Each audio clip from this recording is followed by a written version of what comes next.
आज के दिन में जो भी इन्वेस्टमेंट एवेन्यूज़ अवेलेबल हैं इन्वेस्टर्स के सामने, उसमें से इक्विटी म्यूचुअल फंड में इन्वेस्टमेंट काफ़ी पॉपुलर इन्वेस्टमेंट एवेन्यू माना जाता है। इक्विटी म्यूचुअल फंड इन्वेस्टर्स को ये बात पूछें कि उनको एसआईपी यानी systematic mode of investment popular लगता है, अच्छा लगता है, या lump sum mode of investment, because कि प्राइमरली यही दो ही मोड ऑफ इन्वेस्टमेंट हैं। तो उसमें से 90% से अधिक जो इक्विटी म्यूचुअल फंड इन्वेस्टर्स होंगे वो कहेंगे कि उनको एसआईपी मोड ऑफ इन्वेस्टमेंट काफ़ी अच्छा लगता है, काफ़ी बेहतरीन मोड ऑफ इन्वेस्टमेंट है। यह इस बात से भी पता चलता है कि यदि पिछले 10 वर्षों के आंकड़ों पर एक नज़र डालें तो हम देखते हैं कि मार्च 2017 में इक्विटी म्यूचुअल फंड का एसेट अंडर मैनेजमेंट करीब 5.2 लाख करोड़ के आसपास था, जो कि मार्च 2026 यानी पूरे 10 वर्षों के बाद इक्विटी म्यूचुअल फंड का asset under management 35-36 lakh crore के आसपास हो गया। यानी 10 वर्षों में करीब 700% की बढ़ोतरी एसेट अंडर मैनेजमेंट यदि इक्विटी म्यूचुअल फंड की बातें करें तो उसमें देखी गई है। यही बातें यदि हम एसआईपी मोड ऑफ इन्वेस्टमेंट को यदि जज करना चाहें कि आखिर पिछले 10 वर्षों में से क्या स्थिति रही, तो हम यदि ईयरली कंट्रीब्यूशन यदि हम देखें तो फाइनेंशियल ईयर 16-17 में ईयरली कंट्रीब्यूशन 43,921 करोड़ था, जो 17-18 में बढ़ के 67,190 करोड़ हो गई। 18-19 में ये बढ़ के 92,693 करोड़ हो गई। 19-20 में ये बढ़ के 1,84,00,000 करोड़ हो गई। हालांकि 20-21 में जो कोविड का काल था उसमें कम हो गया और ये कम हो के 96,080 करोड़ पे आ गई। लेकिन 21-22 को फिर ये अपने पुराने रवैये पर वापस आ गया और 21-22 में ये बढ़कर 1,24,566 करोड़ हो गया। उसके बाद एसआईपी मोड ऑफ इन्वेस्टमेंट ने कहीं पीछे मुड़ के नहीं देखा। 22-23 में ये बढ़ के 1,55,972 करोड़। 23-24 में ये और बढ़ा 1,99,219 करोड़। 24-25 में ये 2,89,352 करोड़ हो गया है और मार्च 2026 में ईयरली कंट्रीब्यूशन एसआईपी में 3,49,589 करोड़ होगा। इन डेटा पर एक नज़र डालने से हमें ये समझ में आता है कि म्यूचुअल फंड में इन्वेस्टमेंट और म्यूचुअल फंड में एसआईपी मोड ऑफ इन्वेस्टमेंट काफ़ी पॉपुलर हो गया है। लेकिन जब भी हम एसआईपी की बातें करते हैं तो हमारे दिमाग में बहुत सारी बातें, बहुत सारे प्रश्न आते हैं। आज की वीडियो में हम 3 बातों की चर्चा करेंगे। सबसे पहली बात कि यदि हमें लंबे समय के लिए एसआईपी करनी हो तो इक्विटी म्यूचुअल फंड के किस सेगमेंट में हमें इन्वेस्ट करना चाहिए। किस सेगमेंट का मतलब, प्राइमरली इक्विटी म्यूचुअल फंड में 3 सेगमेंट होते हैं, लार्ज कैप, मिड कैप और स्मॉल कैप। हालांकि हर एक सेगमेंट में बहुत सारे फंड्स हैं, लेकिन इस सेगमेंट वाइज बातें करें तो किस सेगमेंट में हमें इन्वेस्ट करना चाहिए सो दैट कि मुझे बेहतर रिटर्न लंबे समय की एसआईपी में मिले। दूसरी बात करेंगे हम कि यदि हमें एसआईपी करनी हो तो आइडियल टाइम हॉरिजन एसआईपी में क्या होना चाहिए। और तीसरी बात है कि यदि हमने एसआईपी स्टार्ट की और मार्केट उसके बाद अगले 6 महीने तक या तो डाउनवर्ड ट्रेंड में रहा, ये फ्लैट रहा, तो इससे क्या होता है कि 6 महीने के बाद जब हम अपना रिटर्न देखते हैं तो हो सकता है वो नेगेटिव रिटर्न हो या हो सकता है कोई 2-3-4% का एक्सआईआर हो। हालांकि जब हमने इन्वेस्टमेंट किया था तो हमें उम्मीद थी कि 6 महीने में ये 5 से 10% का रिटर्न देगा। तो इस परिस्थिति में हमें क्या करना चाहिए। मैं डीएम झा, आप देख रहे हैं स्टोन टैक्समैन चैनल। यदि इस वीडियो से आपको कोई नई जानकारी मिले या ये वीडियो आपको पसंद आए तो इसको लाइक करें, अपने फ्रेंड्स के साथ शेयर करें, कमेंट बॉक्स में यस लिखें। और यदि आपको लगे कि इसमें ऐसी कोई जानकारी नहीं है जो पहले से आपको नहीं पता थी या ये वीडियो ही आपको पसंद ना आया हो तो कमेंट बॉक्स में नो लिखें। और यदि आपकी रुचि इन्वेस्टमेंट, खासकर म्यूचुअल फंड इन्वेस्टमेंट, बैंकिंग और डायरेक्ट टैक्सेशन में है और अभी तक आपने मेरे चैनल को सब्सक्राइब नहीं किया है तो मेरे चैनल को सब्सक्राइब करें और ऑल बटन पर क्लिक करें ताकि मेरे सभी नए वीडियो की नोटिफिकेशन आपको लगातार मिलती रहे। तो सबसे पहले बात करते हैं कि यदि हमें इक्विटी म्यूचुअल फंड में एसआईपी करना हो तो किस सेगमेंट में हमें एसआईपी करनी चाहिए। तो इसके लिए व्हाइट ओक कैपिटल ने एक रिसर्च रिपोर्ट्स पब्लिश किया है जिसमें उन्होंने अप्रैल 2005 से लेके मार्च 2023 तक के डेटा को कंसिडर किया है और इस पीरियड में इन्होंने 10 ईयर मंथली रोलिंग एक्सआईआर के बेसिस पे कुछ रिपोर्ट उन्होंने पब्लिश किया है।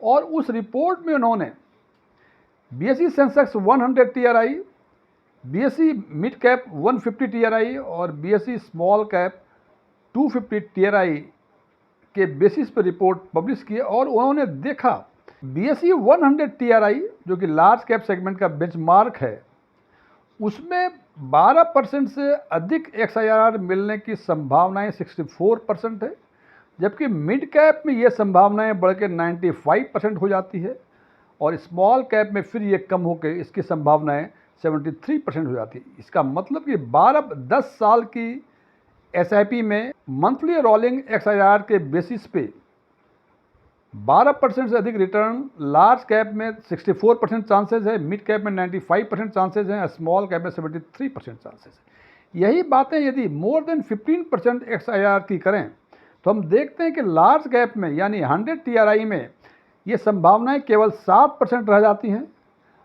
मिड कैप में ये संभावनाएं 73% हो जाती हैं और स्मॉल कैप में ये कम होकर 42% हो जाती हैं। अब इन दोनों ही डेटा को मोर देन 12% और मोर देन 15% एक्सआईआर को यदि एक साथ देखें तो हम देखते हैं कि मोर देन 12% में भी मिड कैप में सबसे अधिक संभावनाएं 95% है और मोर देन 15% में भी सबसे अधिक संभावनाएं 73% है। इसलिए हम कह सकते हैं कि एसआईपी आपको करनी हो तो mid cap segment is good for long term SIP. दूसरा बात कि आइडियल टाइम हॉरिजन हमें बेहतर रिटर्न पाने के लिए एसआईपी में कितना समय हम लगाएं।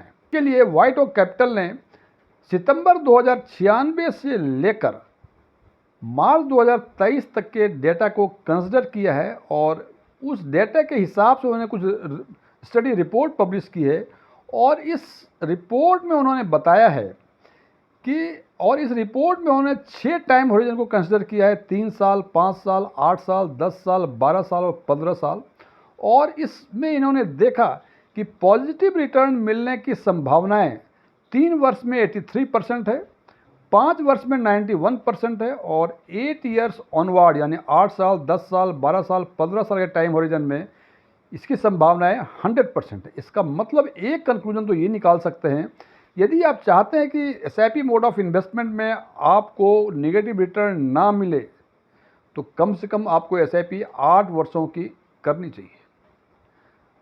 दूसरी रिपोर्ट उन्होंने दी है कि यदि मोर देन 10% एक्सआईआर की बातें करें तो मोर देन 10% एक्सआईआर 3 वर्षों में केवल 55% संभावनाएं कि आपको 10% से अधिक का एक्सआईआर मिलेगा। 5 वर्ष में ये संभावनाएं बढ़ जाती हैं, 72% हो जाती हैं। 8 वर्ष में ये संभावनाएं 81% हो जाती हैं। 10 वर्ष में ये संभावनाएं 94% हो जाती हैं। 12 वर्षों में ये संभावनाएं 98% हो जाती हैं और 15 वर्षों में ये संभावनाएं 97% हो जाती है। इसका मतलब एक चीज़ तो निकल ही गया कि पॉजिटिव रिटर्न पाने के लिए आपको कम से कम 8 वर्षों का एसआईपी करनी होगी और 10 वर्ष से अधिक का यदि चाहते हैं रिटर्न तो आपको 15 वर्ष के आसपास का एसआईपी करनी होगी। तो इससे हम ये कंक्लूड कर सकते हैं कि जितना ही टाइम हॉरिजन लॉन्गर होगा हायर प्रोबेबिलिटी होगी आपको डिसेंट रिटर्न मिलने की।